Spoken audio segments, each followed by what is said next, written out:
Hot take. You say you don't like movies, but if you watch a whole Netflix series in one sitting, you're just watching a really long movie. My name is Dr. Edwin Porras. I am the owner of Pro Athlete PT here in the Denver Metro. I am the only Spanish-speaking physical therapist in the Denver Metro with pro baseball experience. You can fact check me on that, but I'm relatively certain that is the case. So, did you or your athlete decide that rehabbing their baseball injury is the smart thing to do this offseason? Awesome. I agree. It's the smartest thing you can do. Today, I want to explain why not all physical therapy clinics are built the same, where the insurance model PTs get it wrong, and what to do instead if you're an athlete and want to rehab your injury. The best theme for today really reminds me of an old John Wooden quote. He said, if you don't have the time to do it right, when will you have the time to do it over? That is something that I say a lot of the times to PT students, to people who are training, new trainees. Disclaimer number one, I'm obviously biased. I own a cash-based physical therapy clinic in the Denver Metro. A lot of you know that by now. I don't accept insurance directly, but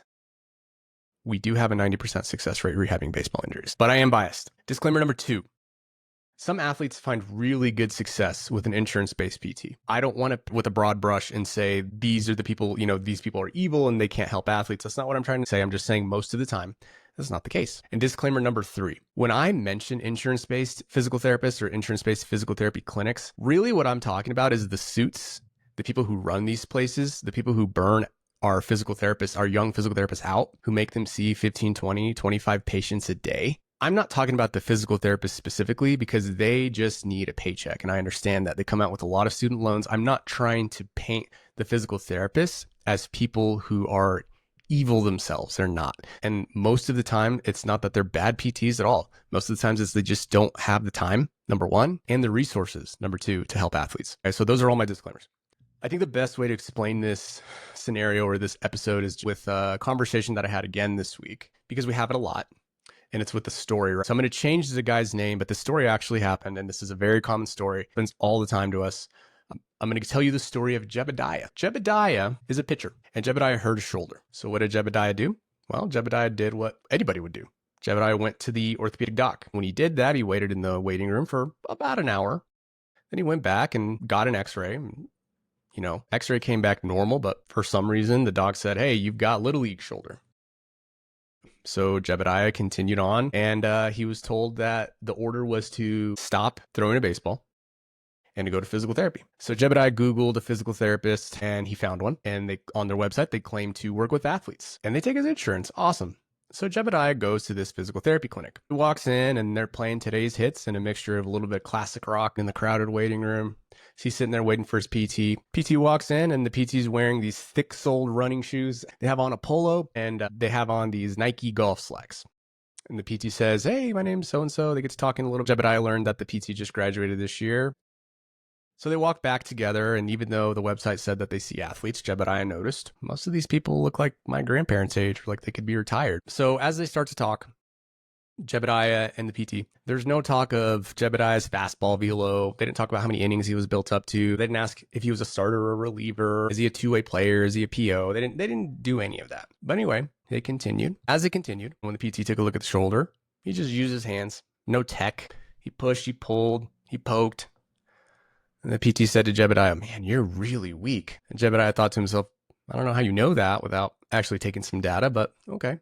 Jebediah continued on, doing what he's told. Then the PT says, I would like to put a dry needle into your shoulder. So he put it in there for the podcast audience. He put it in and he pistoned it in and out. I'm motioning my hand in and out, and it was pretty painful. And Jebediah said, ow. And the PT said, it'll get better. So after that, the PT said, yep, you got little league shoulder. We need to make you stronger. And then he handed him a paper printout of 15 different exercises that he wanted Jebediah to do at home. They all said 3 times 10. The set rep scheme was 3 times 10 for all of them. Anyway, fast forward, Jebediah has 4 more 30-minute appointments at this clinic. He's really noticing most of the stuff he could have done on his own. And most of his sessions are spent, unfortunately, with a student volunteer. And the volunteer, all they do is take Jebediah through the same 15 exercises that he's been doing at home. And they're kind of boring, and there's not really a lot of interaction with the PT. But then on visit 5, the PT comes back to Jebediah, and he retested his strength, quote unquote, quotation marks, and Jebediah's shoulder still hurt, but the PT was like, oh, much better. Your strength's much better. Jebediah's shoulder still hurt, so the PT said, don't worry, it'll get better with time.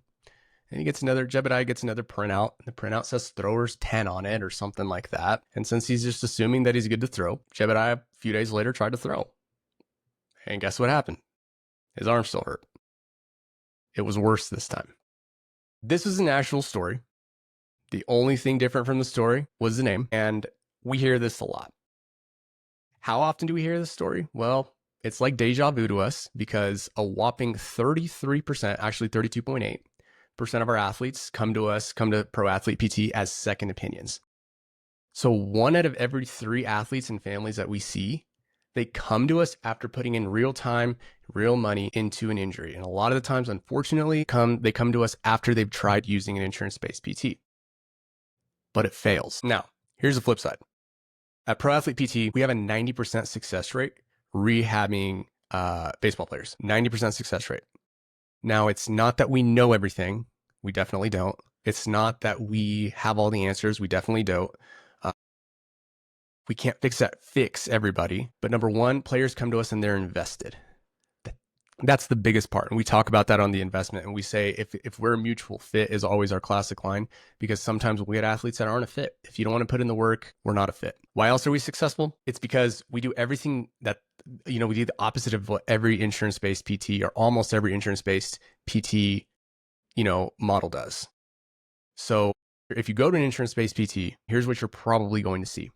Number one, their focus is on seeing as many patients as possible in a day.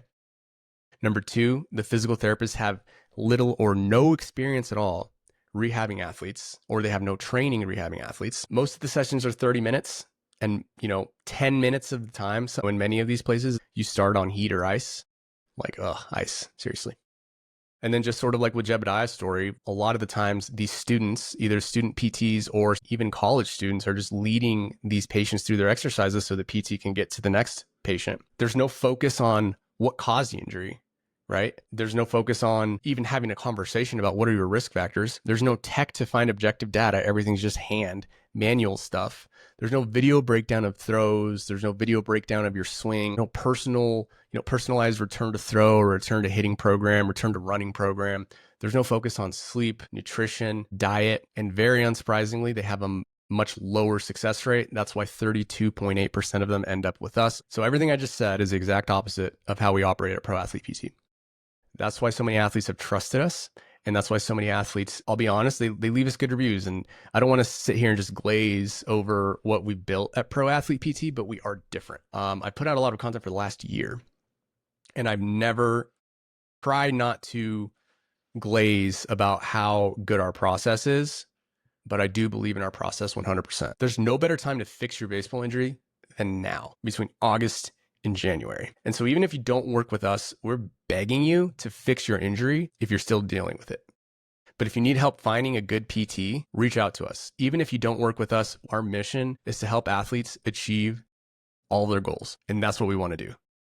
So if you need help finding a PT, reach out to us, comment down below, whatever you need to do. Let's have a conversation. And if you're watching a Netflix series in one sitting, you're just watching a movie.